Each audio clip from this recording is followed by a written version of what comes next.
My brother spent years making my life a living hell. Then he slept with my wife and got her pregnant. Now, after our parents disowned him and left me their $2 million fortune, he has the audacity to beg for my help. But the truth is, I've been waiting for this moment, and I know exactly how to make him pay.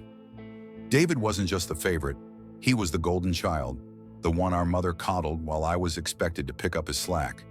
She cooked his meals, washed his clothes, and demanded I tutor him, all while he treated me like an afterthought. I told myself it was fine. I was the stronger one, the one who didn't need handouts. But David didn't just take advantage of my kindness. He weaponized it. He never helped me, never thanked me, only ever came around when he wanted something. And then he crossed the one line that could never be uncrossed. Now, with our parents gone and every penny of their fortune in my hands, he's desperate. But after everything he's done, help him? Oh, I'll help him all right, just not in the way he expects. While I was a quiet, introverted kid who enjoyed studying and keeping to myself, he was loud and rough, just like our dad. I also tend to be straightforward and honest, never sugarcoating things. I believe my mother may have developed a negative perception of me because of my straightforwardness.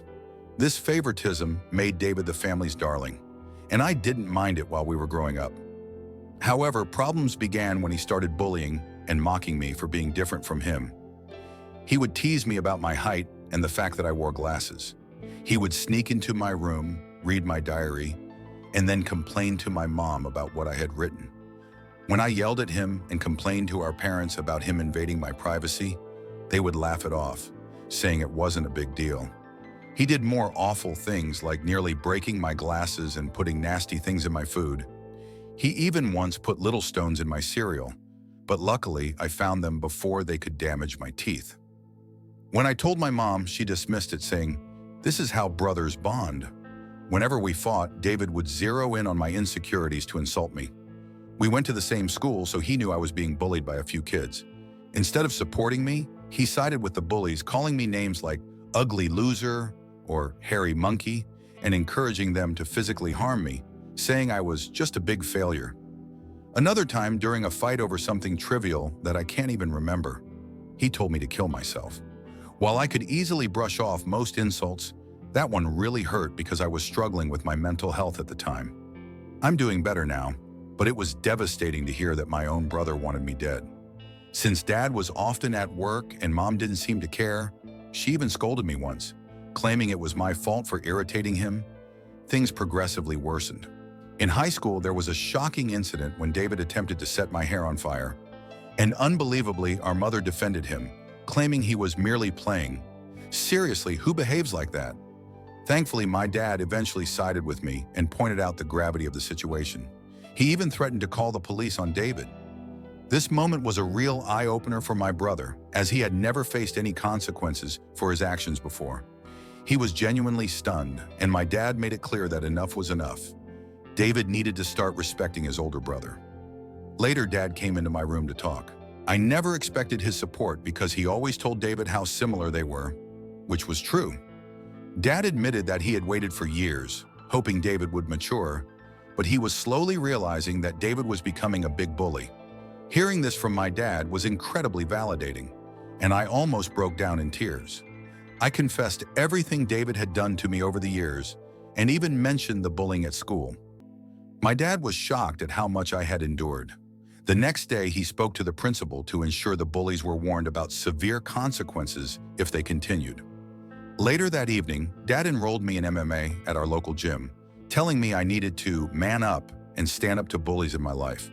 I admit that a nerdy kid like me trying to learn to fight might have seemed laughable, but I was very focused. I managed my time well to balance my studies and daily workouts, and the MMA classes completely changed my life and physique. One day, David was up to his antics again. He stole my pocket money, which we received for helping with chores. I had been saving it for a while, and David sneaked into my room and took it. I caught him just as he was about to cycle off with his friends. I demanded he return my money, but David mocked me, saying all I could do was run to Daddy for help. I don't know what came over me, but I punched him in the face. He was stunned, fell backward, and I retrieved my money from his pocket before throwing him back down. David started crying loudly, which was quite comical. However, my mother rushed out to help him and find out what happened. When she learned I had fought him, she was surprised and reprimanded me, saying I should be a better role model for David, who seemed to enjoy seeing me scolded. My mother also complained to my dad about my behavior, saying I needed to be controlled. My dad grimly asked both of us to explain ourselves. I told him how David had stolen the money I had worked hard for and saved, while David tried to justify it by saying he needed the money for a date, and that, as his brother, I should help him. However, Dad told David he was lucky I only punched him for stealing because anyone else would have called the police. He continued to tell David that he had no right to take others' things without their consent. David didn't like that and threw a tantrum, likely hoping our mother would side with him. But Dad remained firm. When David realized he wasn't going to be punished for being hit, he screamed how much he hated me and ran back to his room, locking himself in. Following that incident, David began to distance himself from me. He had finally understood that he couldn't bully me anymore, and that even Dad had stopped supporting his antics. For the first time in a long while, I felt like we were equals. Though he could no longer physically harm me, he resorted to verbal insults when our parents weren't around. His behavior worsened with age, becoming angrier and more short-tempered each year. When I approached him with a question, he would ignore me and walk away, muttering insults like nerd or loser under his breath. If he needed to communicate something, he would relay it through our mother instead of speaking to me directly.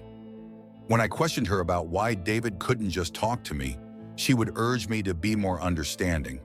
I couldn't tell if it was just puberty or genuine hatred.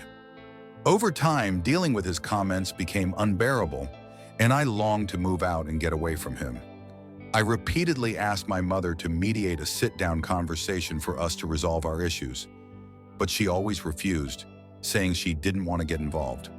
When I asked her opinion on why David treated me this way, she would brush off the question.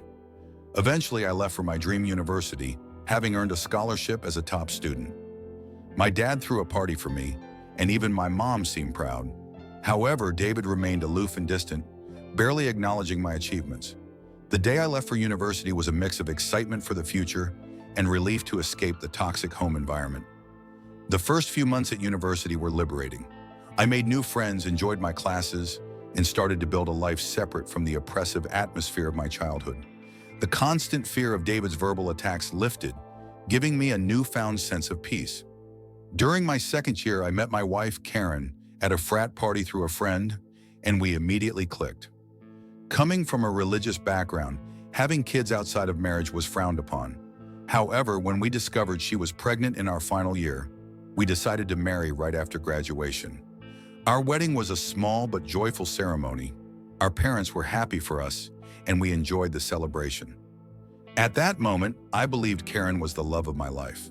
I had always envisioned a monogamous relationship, one woman to come home to and share my life with. Despite other women showing interest over the years, I never pursued anything because I was genuinely content in my marriage. Karen was my dream girl, and I never wanted to hurt her. However, I later uncovered 2 incidents of infidelity in our marriage. One was an intermittent affair with her married coworker that spanned several years, and the other was a brief fling with an ex-boyfriend during a visit to her family.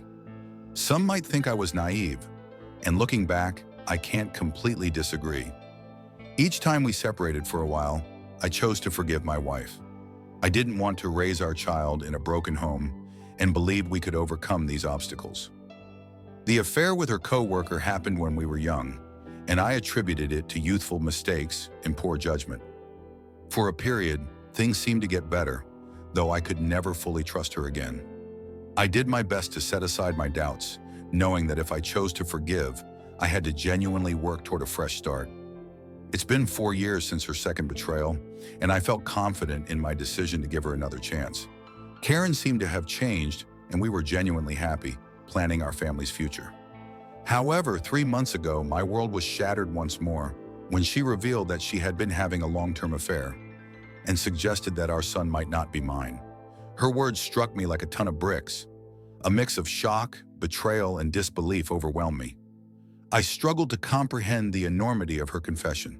In the days that followed, I managed to ask why she had kept such a significant secret and how she could have done something so devastating.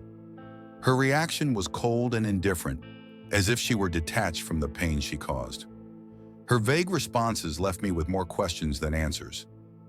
It was a surreal and painful moment, confronting the shattered trust and uncertainty about my own family. I continued to press Karen for the truth because I felt I deserved to know the father of the child I had been raising since birth. Ultimately, she admitted it was David. My eyes widened in shock as I asked Karen what she meant. She explained that she and David had become friends when I introduced her to my family, and she stayed with us from Thanksgiving until New Year's. David, usually cold to me, was warm and polite toward her, which made me glad because I didn't want Karen to feel unwelcome. Karen wanted to be accepted into my family, so she spent significant time with my mom whenever possible. She noticed the rift between David and me and questioned me about it. I opened up about our strained relationship and explained that we might never repair it due to his unresolved feelings. Karen understood but started including David in our outings, hoping it would help us bond. Whenever we planned to watch a movie, she invited David, and we watched whatever he chose. During this time, David and I exchanged a few words, which was an improvement compared to his usual silent treatment. I remember Karen and David hanging out and playing video games together, but I never thought much of it.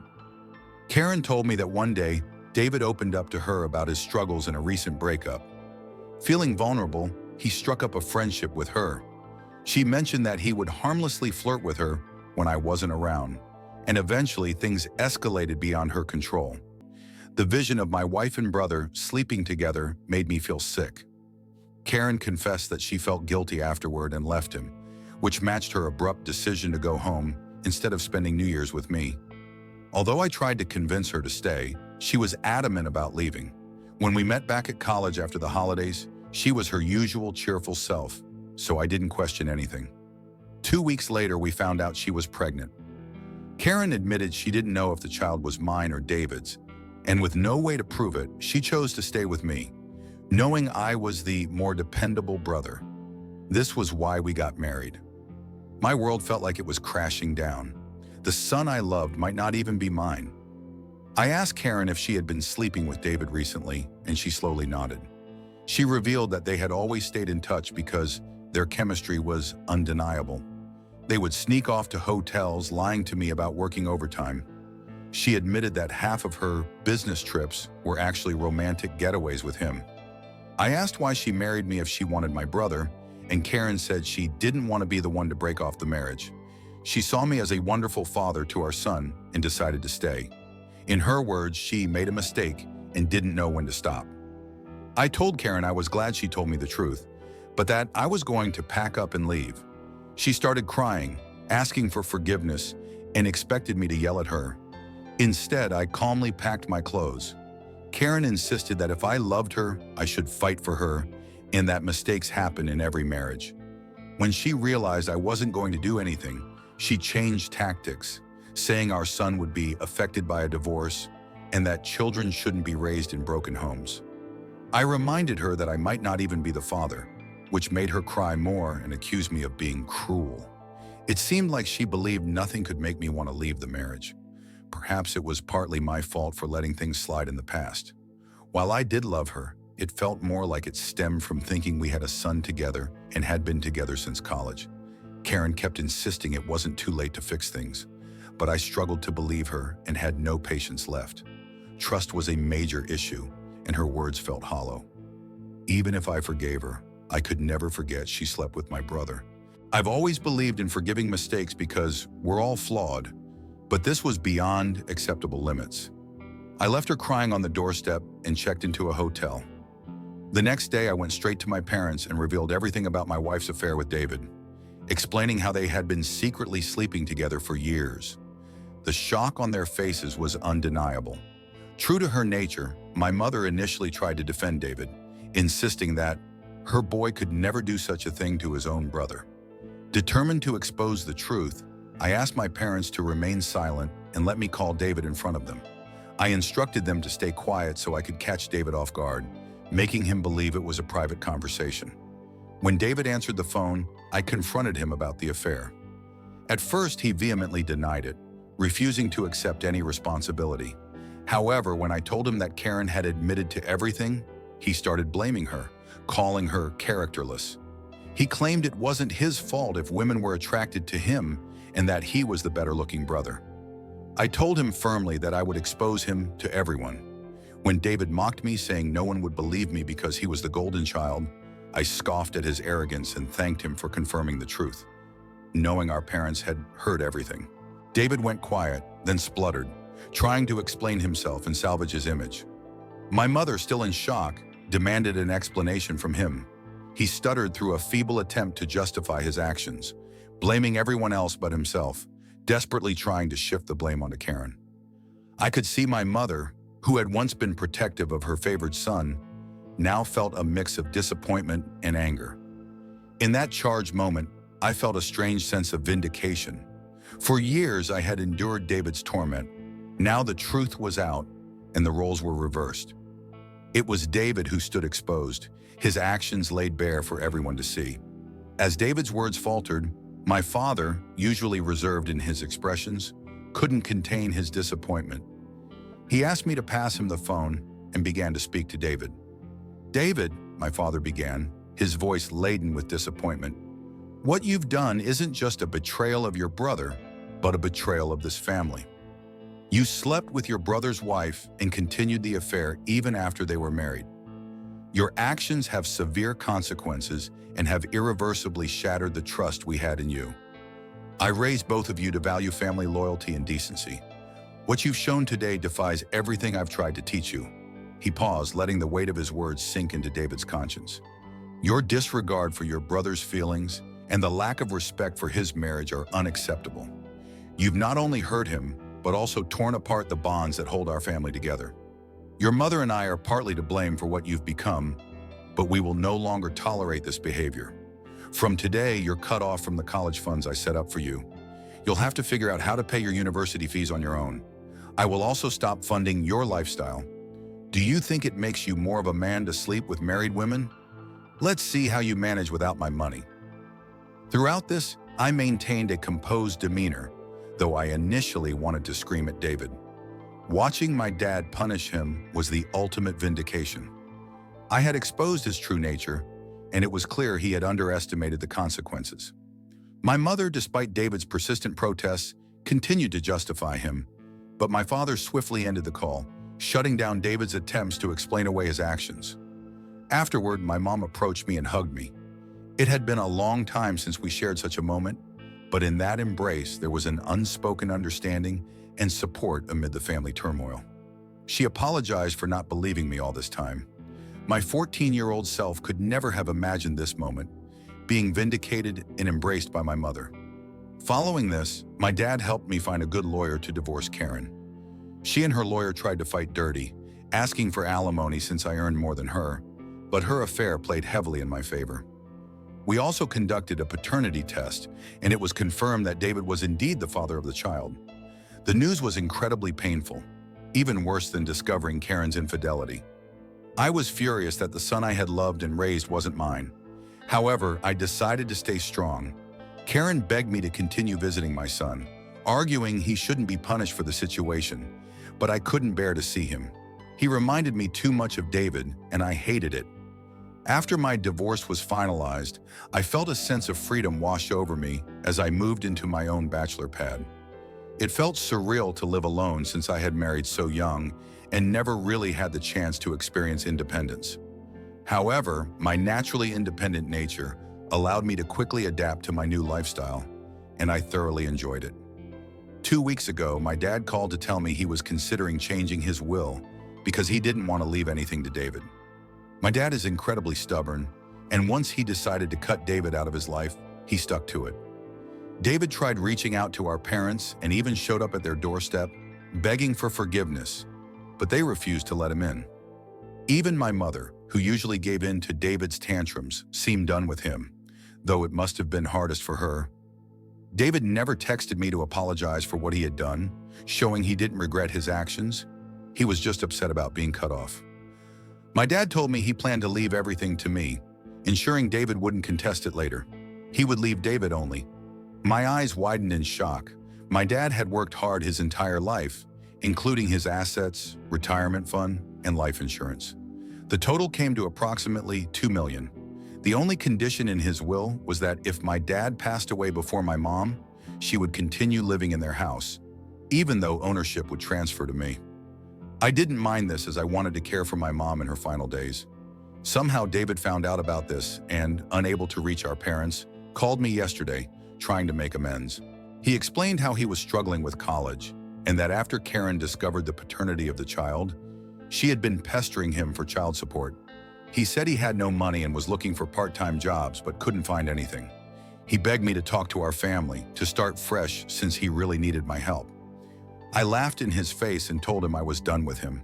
I reminded him that he should have thought about the consequences before sleeping with my wife and getting her pregnant. David argued that I was being unfair and that Karen was also to blame, to which I agreed.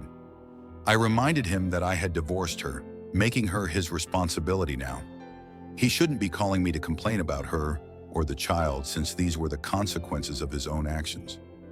David started to raise his voice, but I interrupted, reminding him that he was no longer the favored child in the family, but the black sheep who had slept with his own brother's wife. At that moment, David began to cry, telling me how everyone, including our grandparents and relatives, had turned against him. While this was true, it was no longer my concern. I told him we were done and that he should never call me again since I no longer considered him my brother. Since then, I've replayed the conversation in my mind. Despite my hatred for my brother, I had never heard him cry, at least not since we were kids. I won't lie, it did hurt me a bit to see him so helpless. So I guess I'm here to ask, should I talk to our parents about him, or would I be wrong if I didn't? Hi everyone. Many of you have been asking why I'm no longer in contact with my son Henry, and some have even called me cruel. I need to explain that I'm not comfortable raising another man's child. This isn't a stepson situation. I was led to believe Henry was my son, only to later discover he is actually my brother David's son. Naturally, this revelation hurt deeply, and I cried over it for days. The main reason I don't want any contact with Henry is that I no longer want Karen in my life. If I remain connected to her child, she will find a way to re-enter my life, and I need my space. You may think I'm cruel or selfish, but I can't see him ever again, at least not for a very long time. Most of you correctly guessed that it was my mother who informed David about my dad changing his will, leading David to call me as a last resort to fix things. I confronted her in front of my dad, and she broke down, saying I had punished David enough and that he had learned his lesson. My dad firmly told my mother that if she believed what David did was forgivable, then he could no longer stay married to her because he could never forgive such a betrayal. This threat silenced my mother. My dad made it clear that if she ever talked with David again and we found out, she could pack her bags and leave. As I mentioned, my dad is very stubborn. Hopefully, my mother will learn from her mistakes. Reddit, it's been 5 months since my last update. My relationship with my parents has improved over the past few months. My dad and I go golfing every weekend, and he treats me more like a buddy than a son. Although my mother misses David, she has stayed away from him. The last I heard about David was from my cousin, who said David had been asking everyone for money and eventually had to drop out of college because he couldn't afford the fees. He and Karen are living together, and he has a part-time job as a mechanic. Apparently, they are raising Henry together, which is a good thing, I guess. I never discuss David with my parents, and they don't bring him up either. For everyone asking, I am doing quite well. I was promoted at my job 2 months ago, so my salary has significantly improved. I haven't been dating anyone as I feel I still need time and space to heal. I've been going to therapy, so we'll see how that works out. Thank you for watching. If you haven't subscribed yet, please do so and hit the notification bell to stay updated with more shocking, real-life stories happening around you.